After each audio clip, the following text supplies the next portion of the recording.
welcome back to the Novel Nomad, and today I'll be doing my middle grade March TBR.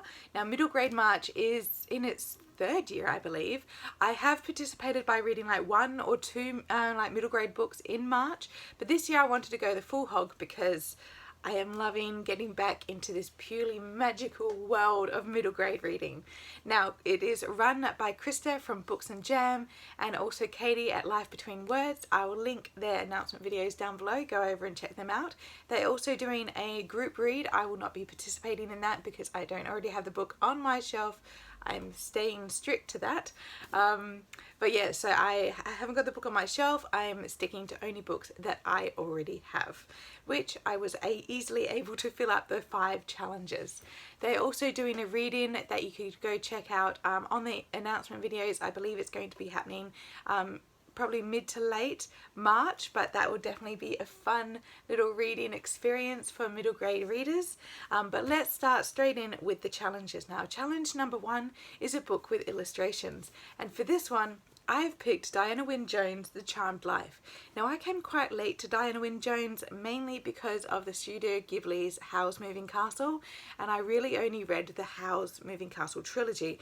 I never read any of her earlier works, so I got this absolutely very shiny, it's very me cover, beautiful book, and it's got illustrations throughout, mainly for like different chapter headings, and every now and then there'll be this lovely little illustration, but it's really good fun. And great enchanter has said that no child should be allowed to do magic without supervision, and of course the young girl who has very intense magical ability thinks it's absolutely rubbish and she should be able to do magic however she pleases, because how is she supposed to learn how to do magic without a little bit of experimentation?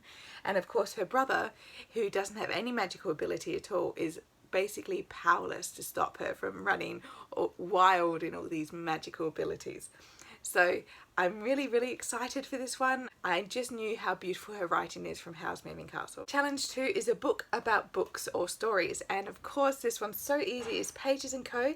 and Tilly and the Book Wanderers by Anna James. Now Anna James does have a YouTube channel, and she is, I think, a reviewer, and she writes, I think she's a journalist as well.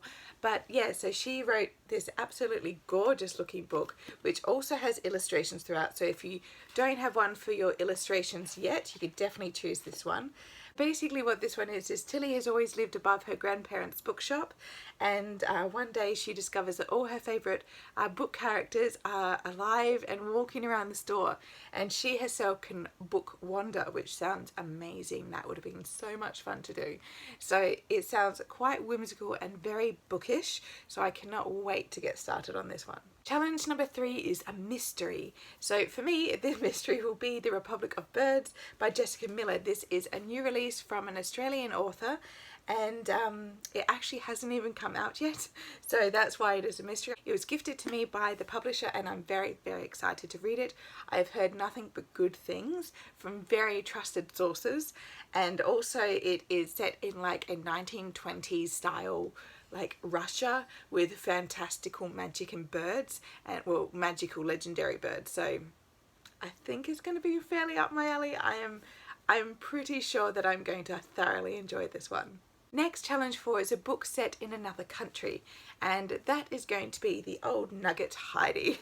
So this one by Joanna Spurry, I've never read Heidi. I read Ella Montgomery's Anne of Green Gables and all of those wonderful books, but I actually never read Heidi. So I found this copy at work. It is quite beautifully sweet, and Heidi is set in Switzerland. There is also a movie adaptation of Heidi, so that is going to be a later challenge. So you could definitely do that, and this one is full of illustrations as well, so it can be a choice for an illustrated book read as well. But Heidi, I think, is a classic that most people know about a young girl growing up in the Swiss Alps, and all the fun games she gets into there. But I am definitely excited to finally get this children's classic off my TBR list. Lastly, challenge 5 is read a book to movie adaptation, or a book that has been adapted into a movie. And this is a surprise for me because I've never ever read The Never-Ending Story, nor have I seen the movie. I think it just wasn't one that kind of registered on my radar when I was a kid. I just never picked it up. It was always in the movie rental place, but I just never picked it up. So this is by Michael End. I believe it's about a young boy who goes to a magical world on a very long dog dragon thing. But that's all I know. I just kind of only know the snippets that I've seen in pop culture references.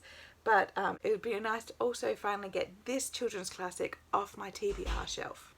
Okay, so they're what I'm reading for middle grade March. Let me know if you're participating down below and what books you think you'll be reading for the month of March, even if you're not participating in middle grade March. So I'll see you all next time. Have a wonderful day and happy reading. Bye.